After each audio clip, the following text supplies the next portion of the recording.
Hi friends, எல்லோரும் எப்படி இருக்கீங்க? இன்றைக்கி வீட்டில் செடி தான் வைக்க போகிறேன். செடி ஏற்கனவே வாங்கினது தான். ஆல்ரெடி ரோஸ் செடிலாம் வாங்கி வீட்டில் நிறைய வச்சுருந்தோம். அதெல்லாம் என்ன ஆயிடுச்சுன்னு பார்த்தா ஒரு 6 மாதத்துக்குள்ளே பார்த்துட்டு எல்லாம் காஞ்சிருச்சு.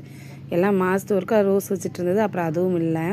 அதுக்கப்புறம் இந்த மாதிரி பிளான்ட்லாம் வந்துட்டு தம்பியோட ஸ்கூல் சயின்ஸ் ப்ராஜெக்ட்டுக்காக வாங்கினது. இது வாங்கி அப்படியே தான் இருந்துச்சு. ஒரு 3 மாதம் ஆச்சு. ஏன்னா வேறு தொட்டி வாங்கி வைக்கணுன்றதை அப்படியே விட்டுட்டேன், மறந்துட்டு. அப்புறம் கொஞ்ச நாளில் பார்த்துட்டு எல்லாத்துலேயுமே பூச்சி வச்சு அது வாட ஆரம்பிச்சிருச்சு.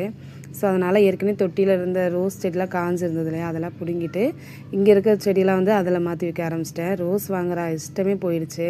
ஏன்னா வாங்கி நானும் நல்லா தான் பராமரிச்சுட்டு இருந்தேன். அது என்ன ரீசன் தெரியல, கொஞ்ச நாள் பூ வைக்கிது, அப்புறமேட்டு காஞ்சு பசங்க வந்ததுக்கப்புறமா வீட்டில் இருந்த ஒரு ஸ்னேக் பிளான்ட் செடி எடுத்து தொட்டியில் வைக்கலான்னு ரெடி பண்ணோம்.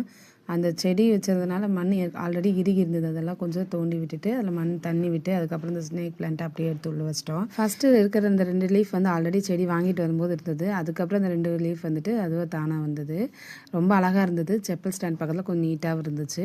டாட்டா.